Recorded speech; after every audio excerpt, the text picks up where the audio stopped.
Selamat pagi untuk kita semua.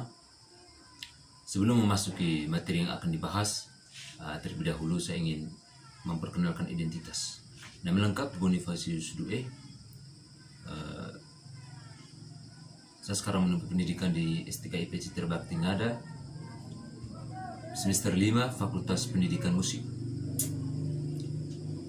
Jadi pada hari ini kita akan membahas 3 topik.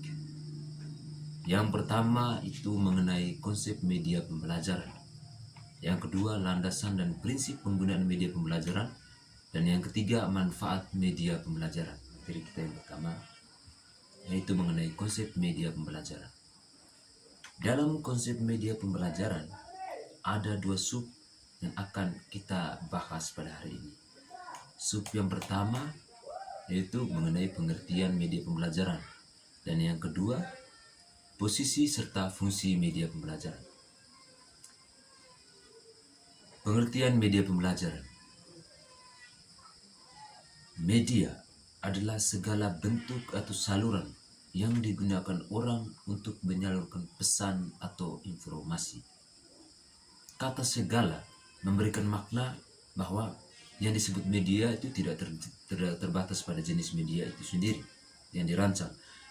Akan tetapi juga dilihat dari keberadaannya, dapat dimanfaatkan untuk memperjelas atau mempermudah pemahaman seseorang terhadap pesan yang disampaikan. Jadi apapun bentuknya, apabila dapat digunakan untuk menyalurkan pesan, itulah yang disebut media. Terkait dengan pembelajaran, media adalah segala sesuatu yang dapat digunakan untuk menyampaikan pesan dari pengirim pesan kepada penerima pesan, sehingga dapat merangsang pikiran, perasaan, dan perhatian anak didik untuk tercapainya tujuan pendidikan.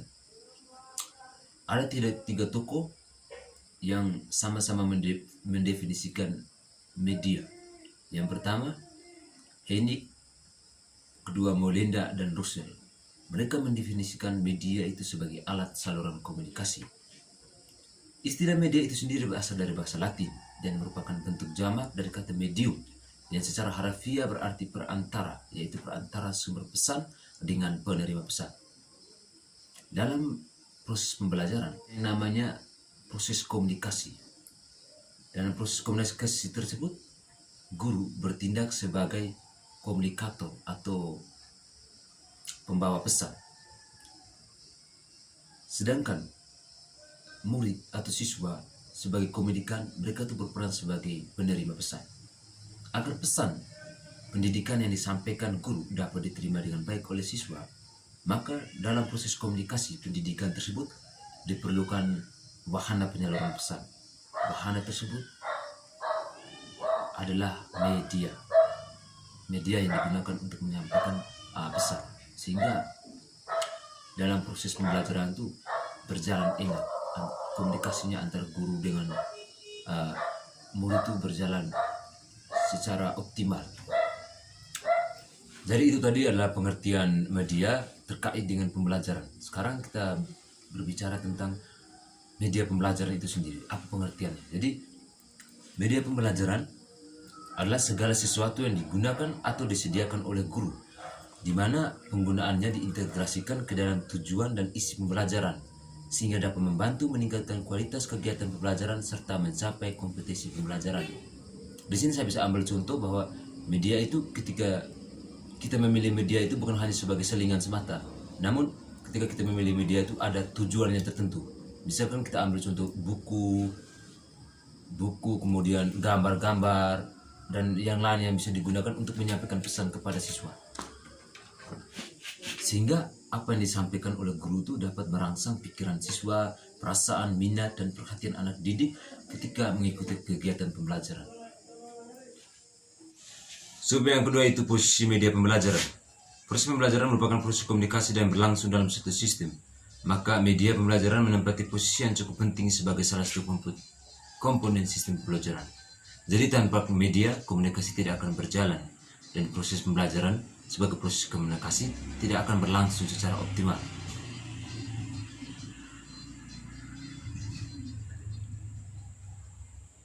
hambatan-hambatan yang terjadi apabila dalam proses pembelajaran tidak menggunakan media.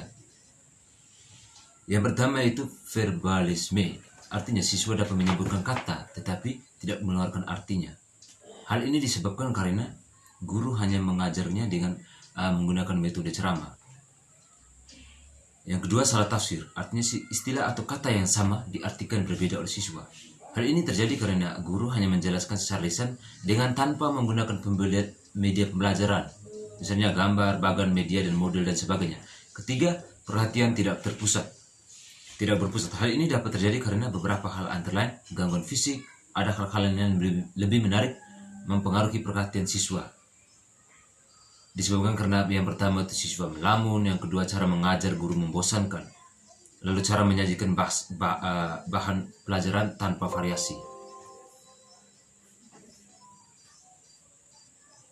Jadi dari topik pertama ini bisa dirangkum bahwa media pembelajaran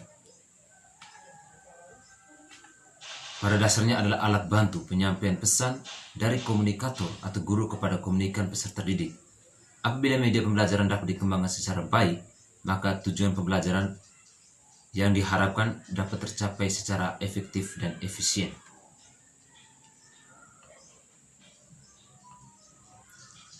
Sekarang kita masuk pada topik yang kedua. Pada topik yang kedua yaitu landasan dan prinsip penggunaan media pembelajaran. Landasan dengan penggunaan media pembelajaran. Yang pertama, landasan psikologis. Belajar adalah proses yang kompleks dan unik. Artinya, seseorang yang belajar melibatkan segala aspek kepribadiannya, baik fisik maupun mental. Keunikan belajar ini disebabkan oleh adanya perbedaan karakteristik yang menentukan perilaku belajar, seperti gaya belajar, gaya kognitif, bakat, minat, tingkat kecerdasan, kematangan intelektual dari seorang siswa. Perilaku siswa yang kompleks dan unik ini menuntut layanan dan perlakuan pembelajaran yang kompleks dan unik pula untuk siswa.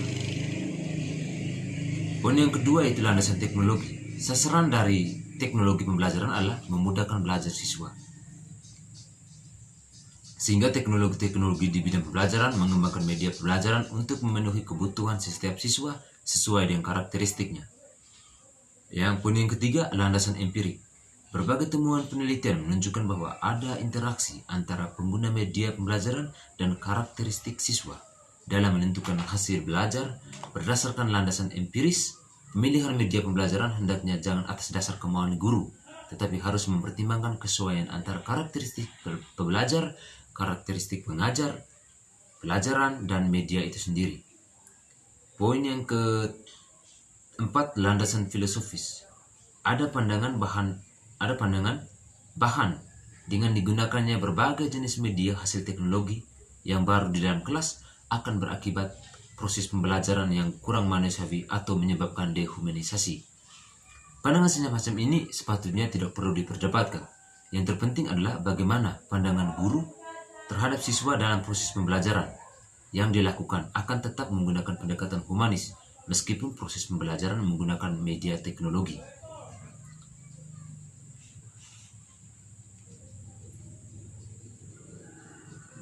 Sub yang kedua itu prinsip penggunaan media dalam proses pembelajaran. Yang pertama, tidak ada satu media yang paling unggul untuk semua tujuan. Jadi seorang guru harus betul-betul menyiapkan media itu lebih dari satu. Karena belum tentu satu media itu mempunyai tujuan untuk semua. Yang kedua, media adalah bagian integral dari proses pembelajaran. Jadi media itu adalah bagian yang tidak terpisahkan dari proses pembelajaran. Atau media itu merupakan komponen sistem dalam pembelajaran. Yang ketiga, media apapun yang digunakan sasarannya adalah memudahkan belajar siswa. Keempat, penggunaan media bukan sekedar selingan atau pengisi waktu atau hiburan, namun memiliki sebuah tujuan. Yang keempat, pemilihan media. Pemilihan media hendaknya objektif. Berikutnya, penggunaan media harus memiliki tujuan. Ketika kita memilih sebuah media tersebut harus memiliki tujuan yang pasti. Yang berikutnya, kebaikan dan keburukan media tidak tergantung pada konkretnya atau keabstrakannya. konkret itu fakta, secara fakta, sedangkan abstrak itu tidak pasti, tidak kelihatan.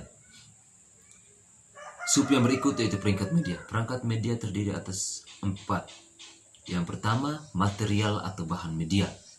Material atau bahan media adalah sesuatu yang dapat dipakai untuk menyampaikan pesan. Di segala macam bentuk itu, yang penting bisa menyampaikan pesan, itu dikatakan media. Sedangkan equipment, peralatan, sesuatu yang dipakai untuk memindahkan atau menyampaikan sesuatu yang disimpan oleh material. Sesuatu yang dipakai dalam media tersebut. Yang berikutnya software, isi pesan yang disimpan dalam material. 4. Hardware, peralatan yang digunakan untuk menyampaikan pesan. Kita masuk pada topik yang ketiga, itu manfaat dari media pembelajaran.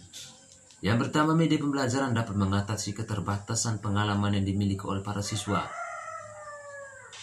Yang kedua, mengkonkretkan konsep-konsep yang abstrak. Yang ketiga, media pembelajaran dapat mengatasi keterbatasan indera, ruang, dan waktu. Yang keempat, media pembelajaran memungkinkan adanya interaksi langsung antar siswa dengan lingkungannya. Yang kelima, media menghasilkan keseragaman pengamatan. 6. Media dapat menanamkan konsep dasar yang benar, konkret, dan realistis. 7. Media meningkatkan motivasi dan rangsangan anak untuk belajar. 8. Media membangkitkan keinginan dan minat guru. 9. Media memberikan pengalaman yang integral atau menyeluruh dari konkret sampai ke hal-hal yang bersifat abstrak. Jadi mengenai manfaat media pembelajaran,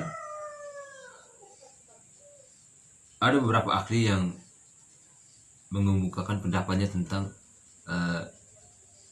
manfaat dari media pembelajaran, yang dapat disimpulkan bahwa manfaat media pembelajaran itu mampu membantu siswa maupun guru dalam kegiatan belajar mengajar, sehingga guru dapat dengan mudah menjelaskan materi pelajarannya kepada siswa.